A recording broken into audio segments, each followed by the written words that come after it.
He spent his life inside the human mind. He mapped the pathways of repression. He followed the roots of obsession down to childhood wounds. He named the things people were too afraid to feel. He wasn't trying to be liked. He was trying to understand. But in the end, there was one thing Freud never claimed to fully grasp. One question that haunted him more than all the others. A question that has echoed, unanswered, for over a century.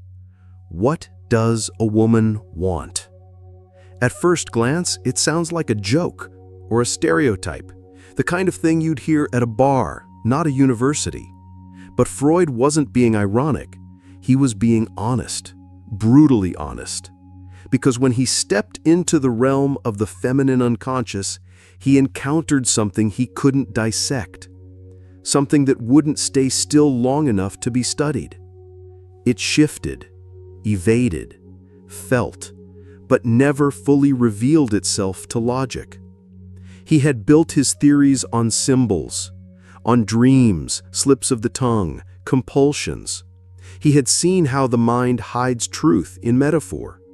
But when it came to women, not just biologically but psychologically, Freud was standing in front of a mirror that refused to reflect back clearly. Not because it was broken, but because it spoke a different language. Not linear, not causal, but intuitive, cyclical, embodied. The question wasn't scientific, it was existential. It came from a man who had spent his life inside the male psyche and found at the edge of it something wild, unknowable, and strangely powerful. Freud wasn't just asking what women desire. He was asking, why can't we as men handle what they desire? Why do we fear the depths they pull us into? Why do we project hysteria onto them when it's really our panic reflected back at us? Because here's the truth. The feminine mind does not behave the way the masculine mind wants it to. It doesn't obey, it doesn't explain, it doesn't move in straight lines. It dances, it spirals, it descends. It descends into memory, emotion, instinct, territories men have been taught to avoid. That's why Freud's question matters, not because we can answer it, but because of what it reveals about us when we try. When men approach the feminine through logic, they don't find understanding. They find frustration or control. Or worse, they turn the unknown into pathology. That's what happened in Freud's time. That's what still happens today.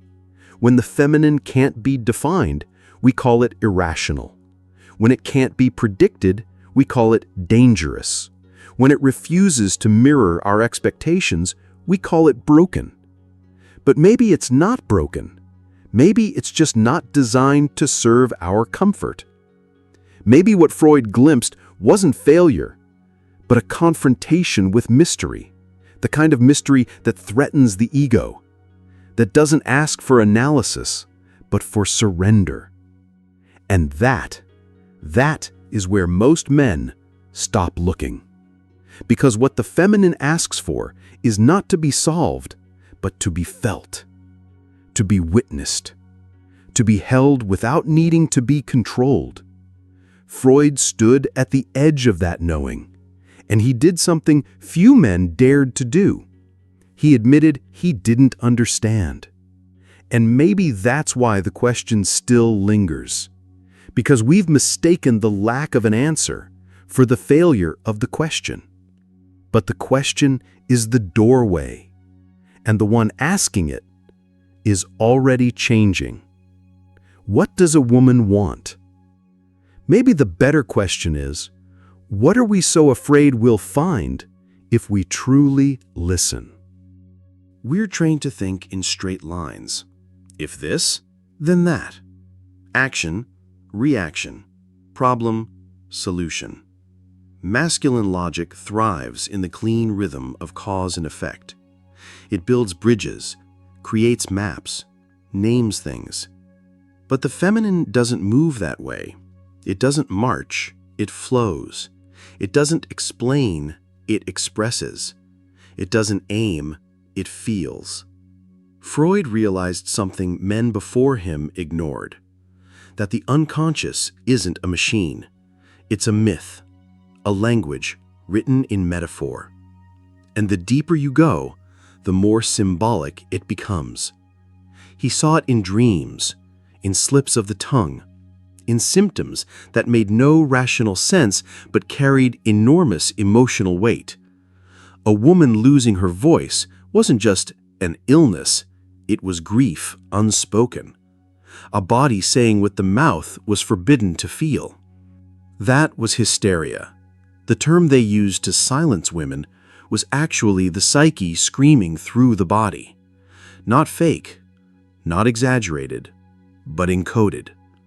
Because when a woman wasn't allowed to feel, her nervous system felt for her. When she wasn't allowed to say no, her muscles tensed until they collapsed. When her desire was too much, her body punished itself to survive in a world that feared her power. Freud didn't get everything right, but he got close to something dangerous.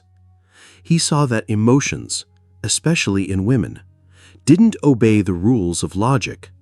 They obeyed older laws, the laws of symbol, shadow, and story. This terrified people, because it meant that irrational behavior wasn't meaningless. It was meaningful in a different language. And to understand it, you couldn't just analyze. You had to feel. You had to descend. That descent is what most men resist, because it's not clean, it's not linear, it doesn't flatter the ego. It pulls you into your own unconscious, where your mother lives, where your wounds live, where the part of you you've always repressed is waiting. Freud understood that the feminine wasn't just other, it was inside. Inside men, inside society, inside everything we pretend is rational. And the more we ignore it, the more it leaks through the cracks. In rage, in shame, in obsession. The feminine unconscious is not chaos. It just doesn't follow the logic we were taught to trust. It follows memory. It follows symbol. It follows what cannot be seen, but can always be felt. And that's why it's been dismissed. Not because it makes no sense, but because it makes a different kind of sense. One we can't dominate, only receive. To enter that space, you don't need answers, you need humility. You need to let go of the need to fix, and instead learn to sit in what cannot be explained. This is where the map ends, and the myth begins. A woman doesn't need to say a word to shake a man. Sometimes all it takes is a gaze that sees too much, a silence that doesn't comfort, an energy that won't collapse under charm. That's when the fear begins.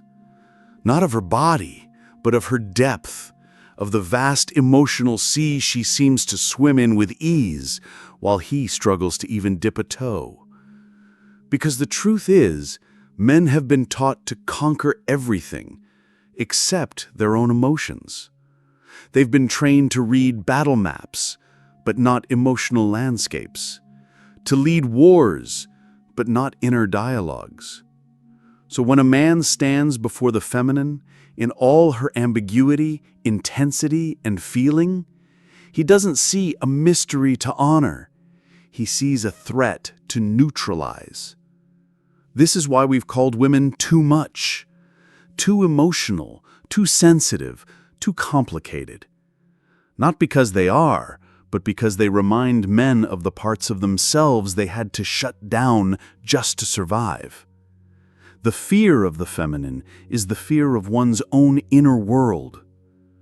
Freud saw this up close. He noticed how men projected their confusion onto women, how they labeled their own discomfort as female madness, hysteria, manipulation, instability. But what they were really reacting to was their own reflection, in a mirror they didn't want to look at. There's a reason the archetype of the crazy ex is still so common in culture. It's not always about her. It's often about him and his inability to sit with what she stirred, a depth of emotion that makes him question the thin armor of masculinity he's worn all his life. He calls her chaotic, but he's the one unraveling. The feminine doesn't break men. It reveals where they were already cracked.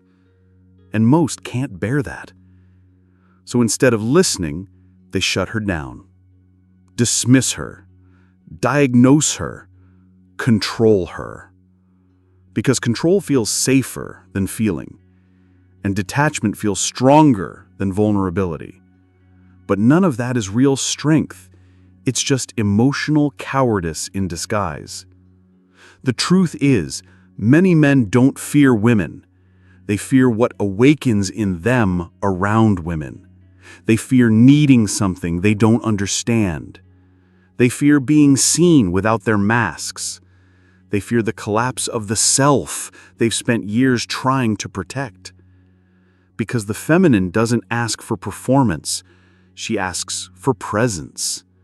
And for a man who spent his life running from himself, being asked to be present feels like death. That's why so many relationships fail. Not because there isn't love, but because there's fear. A fear that intimacy might expose the emptiness underneath the armor. A fear that real connection requires dismantling the very identity he clings to. So what does he do? He blames her. He distances. He mocks her emotions. He labels her as crazy. Because if she's the problem, he doesn't have to look within. Freud saw this game. He didn't have all the tools to fix it, but he named it. He knew the feminine was being demonized because she was holding up a mirror too honest, too raw, too sacred for the modern man to tolerate. And so, rather than face her, he tried to fix her, shrink her, define her. Because a mystery that cannot be defined is a threat to the ego that wants control. But here's the paradox.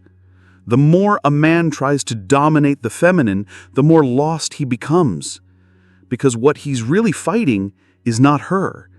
It's his own unlived life, his own exiled emotion, his own feminine within. Until he faces that, he will keep fearing her. And as long as he fears her, he will never love her. Not truly, not deeply, not freely. And that is the wound. Not between man and woman, but between man and what he refuses to feel. It wasn't science that silenced Freud's map. It was discomfort. The kind that creeps in when truth starts to touch power. When a theory stops being abstract and starts revealing what we don't want to see. Freud wasn't just mapping female psychology. He was exposing the hidden contracts that shape desire, seduction, love, and control. And nobody wanted that. Because if hysteria wasn't nonsense, but repressed truth, if female sexuality wasn't a riddle, but a response to trauma, if the emotional chaos men feared in women was actually the echo of their own projections, then the entire emotional economy between men and women would collapse. That's the real reason the map was burned. Not because it was wrong, but because it got too close. Too close to the myths we use to survive. Too close to the lies we call normal. Freud hinted at something radical. That women aren't irrational. They're coded. That their pain is symbolic. That their bodies tell the stories society refuses to hear. He traced hysteria back to touch, to silence, to shame, to childhoods full of neglect and emotional erasure. And when he did, he broke a rule. He made the invisible visible. But the world doesn't reward visibility when it threatens its structure. So they laughed, dismissed, reduced, twisted his words into a caricature. Not because his ideas were weak, but because they were too strong. Because if what he saw was true, then the way men relate to women would need to change. The way women relate to themselves would need to change. The game would end. The game of hard to get. The game of seduction as power. The game of dominance as love. The game of control dressed as protection. All of it built on a misunderstanding of what the feminine truly is. But no one wanted to stop playing, because the truth demands more than curiosity. It demands collapse. It demands that men admit they don't know how to love something they can't control. And that women admit they've often learned to survive by manipulating the very roles that hurt them. This is the projection game, where we don't see each other. We see our wounds. The woman sees a father who left. The man sees a mother who smothered. The woman becomes too much. The man becomes emotionally unavailable. And both call it chemistry, or fate, or failure. But really, it's repetition. Trauma disguised as attraction. Unconscious patterns wearing the mask of romance. And in this loop, no one grows, no one listens, no one loves. Because love, real love, requires that we burn the scripts, that we stop performing and start revealing, that we put down the armor and hold the mirror. Freud offered that mirror, but no one wanted to look. Because mirrors don't lie. They just reflect what's already there. And what was there was terrifying. Not just in women, but in men. In both. So the map was buried. Not because it failed, but because it demanded too much truth. Too much undoing. Too much feeling. And we weren't ready. Maybe we still aren't. But denying the map doesn't erase the territory. It's still there, beneath our masks, our roles, our repetitions. The only difference now is that we walk through it blind. This was never about women. It never really is. What we call feminine mystery is often just emotional truth we've learned to fear. And what we call understanding her is usually just avoiding ourselves. Because when Freud asked, "What does a woman want?" he wasn't just talking about women. He was circling around a deeper truth, that the feminine is not out there, she's inside. Inside every man who's been taught not to cry. Inside every father who doesn't know how to hold his daughter's grief. Inside every boy punished for feeling too much. Inside every man who fears the pull of surrender because it makes him feel weak. But it isn't weakness, it's intimacy. And intimacy is terrifying when you've spent your life hiding. We project onto women what we exile in ourselves. Her chaos, our repressed emotion. Her intensity, our silenced hunger. Her unpredictability, our disowned instinct. The feminine, whether in women or in us, reminds us of what we left behind to appear strong, stoic, controlled, respected. But the price of that control was the death of something real. And so the map wasn't burned because it was useless. It was burned because it threatened the order. An order where men don't feel, where women perform, where connection is built on projection and survival wears the mask of romance. Freud saw a crack in that system. He saw that beneath hysteria there was meaning. Beneath seduction there was abandonment. Beneath repression there was a scream. And the moment he tried to name it, they buried it. But we're still walking in that buried terrain, still repeating the myths, still blaming each other for the wounds we inherited, still asking the wrong question. Because the question was never, what does a woman want? It was, what have we done with our own inner feminine? The part of us that feels, surrenders, weeps, remembers. The part that doesn't build systems but stories. The part that doesn't compete but connects. The part that doesn't conquer but listens. And maybe that's why we fear her.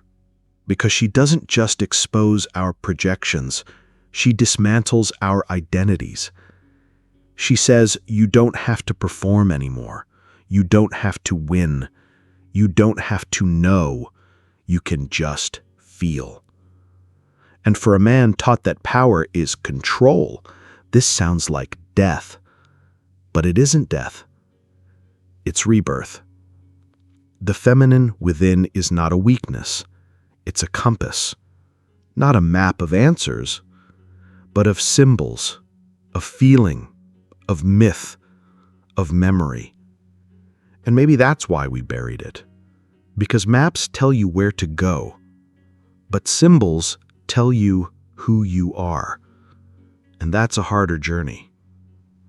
So maybe the real reason we burned Freud's map is not because we couldn't read it, but because we recognized where it pointed. To a place inside ourselves we still aren't willing to go. But denying the map doesn't erase the territory. It's still there, beneath our masks, our roles, our repetitions. The only difference now is that we walk through it blind. If this moved something inside you, stay. We're building something for those who don't fake it. Subscribe, not just for the content, but for the confrontation. And if this left a wound, maybe it was meant to. Sometimes the best way to go deeper is to share the pain. Share it. Someone out there still thinks they need to figure her out, still calls mystery a problem, still fears what can't be controlled. But the feminine was never meant to be solved. She was meant to be felt, faced, integrated. This won't explain her. It's not supposed to. But it might reach the part of someone still fighting what's alive in them. Still burning the map because they can't face where it leads. Let this be the mirror they never dared to hold. Let it be the silence they always interrupted. Let it echo, softly, dangerously.